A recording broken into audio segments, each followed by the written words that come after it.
こんにちは、あつこです。今日は、八助稲荷という日本の昔話をご紹介します。物語を楽しみながら、敬語の使い方も自然に学べますよ。ところで、日本語オーディオラウンジではメンバーシップを始めました。一月たったの$0.99でいろいろな特典があります。よかったらぜひ参加してね。一緒に楽しく日本語を勉強しましょう。それでは始めましょう。CC 字幕をオンにしてお好きな言語を選んでください。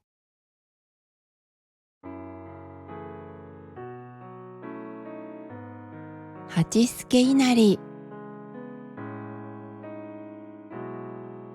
昔の話です。今の福井県の小浜というところに優しいお殿様がいらっしゃいました。お殿様とはその地域を治めている人です。お殿様は自分がお殿様だということを秘密にしてよく一人で町を散歩なさっていました。町の人たちが生活で困っていないかをご覧になるためです。オバマは海に近く船でいろいろなものを運んできて売っている人も多く、とても賑やかでした。今日も何もなくてよかったよかった。お殿様は町の人たちの元気な様子をご覧になって嬉しそうにお笑いになりました。その時、待てと声がして、白い狐が一匹急に横の道から出てきました。お殿様が驚いていると、狐の後ろから、待て、泥棒、逃げるな、と大きい声を出しながら、男たちが狐を追いかけてきます。よし、捕まえたぞ。狐を捕まえた男たちは怒って狐を蹴っています。狐は痛くて泣いていました。それをご覧になったお殿様は狐をかわいそうにお思いになり、男たちにおっしゃいました。もう許してあげなさい。狐が死んでしまうよ。しかし男たちはこの狐は店で売っている魚を全部食べてしまったんです。と言って、また狐を蹴ります。狐を殺しても魚は戻らないだろう。私が魚の代金を全部払おう。その代わりにこの狐は私が連れて帰るとおっしゃいました。そしてお殿様は男たちにお金をあげて狐を助けてあげました。お殿様は怪我をした狐をお城に連れて帰ります。その頃、お城では家来たちがお殿様の帰りを待っていました。家来とはお殿様の仕事を助ける部下のような人たちのことです。殿はどこへいらっしゃったのでしょうか。家来たちが心配していると、ちょうどお殿様が戻ってこられました。殿、また一人でお出かけになって心配いたしましたよ。家来の玄白が言いました。ところで、殿が連れていらっしゃるのは犬ですか？いや、狐だ。怪我をしていてね。玄白、傷に良い薬を持ってきてくれないか？はい、わかりました。すぐにお持ちします。玄白は医者で、彼の薬はとてもよく効くのです。痛かったな。今、薬を塗るからな。すると、小さな声で狐が鳴きました。お礼を言っているのでしょうか。お殿様は優しく狐の頭に手を乗せました。そして1週間後、狐は傷が治ってすっかり元気になりました。お城の庭を嬉しそうに走る狐にお殿様はいなり寿司をあげます。いなり寿司は油揚げを使ったお寿司で、油揚げはお豆腐を油で揚げた食べ物です。お前は本当によく食べるなぁ、とお殿様はおっしゃいました。狐はいなり寿司を10個も食べたのです。お腹いっぱいになったか？これからは町で人のものを盗むような悪いことはしてはいけないよ。さあ、山へ帰りなさい。と、お殿様は優しくおっしゃいました。こんと返事をした狐は、お礼をするように、お殿様に頭を下げました。そして狐は何度も何度もお城の方を見ながら山へ帰っていきました。元気でな。お腹が空いたらまたここに戻ってきてもいいぞ。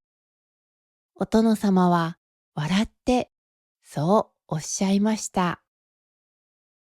それから数ヶ月後、お城で大変な事件が起こります。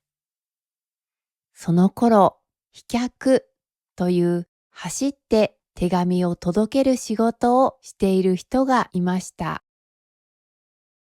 ところが、この飛脚のご平次が急に病気になってしまったのです。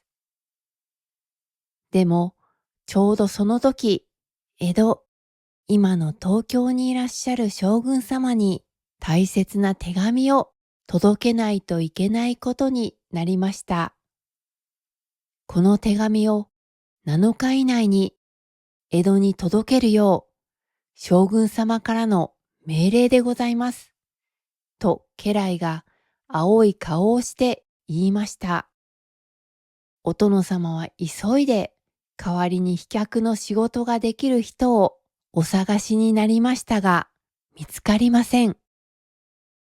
将軍様の命令を聞かないとお殿様や家来たちは殺されてしまうかもしれません。そこへ一人の若者が城にやってきました。私は山に住む八助と申します。足の速さには自信がございます。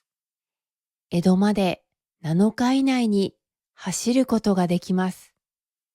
どうかこの仕事を私にやらせていただけませんか？その若者は真面目な顔でそう言ってお殿様の顔をまっすぐ見ました。この若者は本当に7日で江戸まで行けるのだろうか。小浜から江戸までは500キロ近くあります。もし7日以内に手紙が届かなかったら大変なことになります。でもお殿様はこの若者が気に入りました。よし、この若者に任せてみよう。頼んだぞ、八助。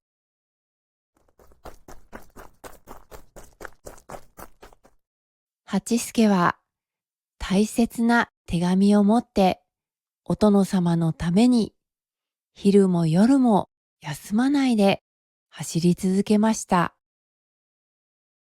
八助が出かけて今日で7日になりました。八助はもう江戸に着いただろうか。お殿様が心配していると家来が走ってきて言いました。お殿様、八助が帰ってまいりました。何？もう帰ってきたのか。お殿様はとても驚かれました。八助は江戸の将軍様からの返事をお殿様に渡します。八助、ありがとう。よくやってくれた。お殿様はとても嬉しそうにおっしゃいました。普通の飛脚なら半月はかかる道を7日で走るとはすごい。よかったらこれからは私の家来として働いてくれないか？八助はありがとうございます。喜んでお殿様の家来として働かせていただきます。と嬉しそうに言いました。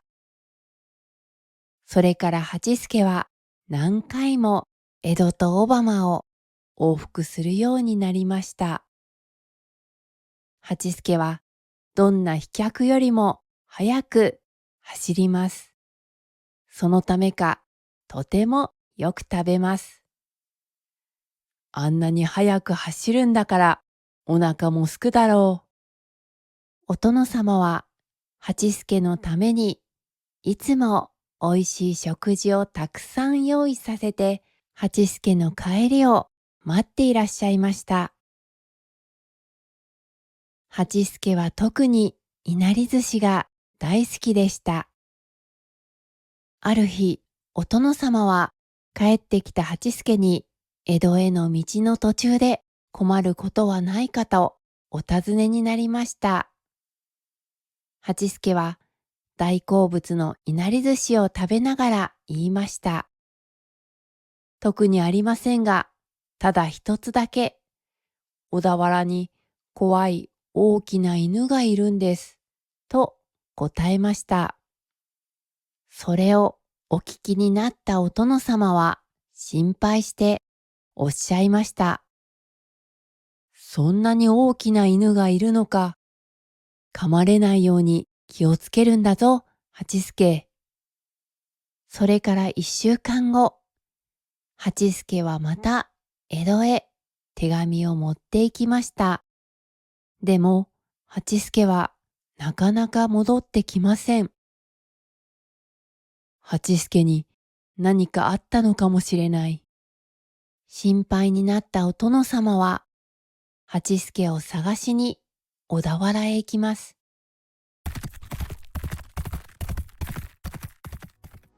八助、どこだ？山の道に入った時です。お殿様は草の後ろに何かがあるのに気がつきました。そこには真っ白な狐が大事な手紙の入った箱を守るようにして死んでいたのです。もしかして八助、お前はあの時の狐だったのか。お殿様は白い狐を優しく抱きしめました。八助はお殿様が昔助けたあの狐だったのです。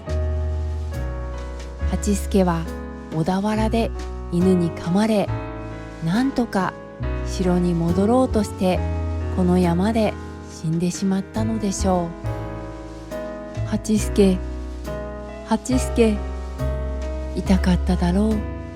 一人で寂しかっただろう。お殿様は八助の死をとても悲しまれました。お殿様は八助を家来に大事に運ばせ、城の庭に埋めさせました。そしてそこに神社を作り、お稲荷様という神様を祀りました。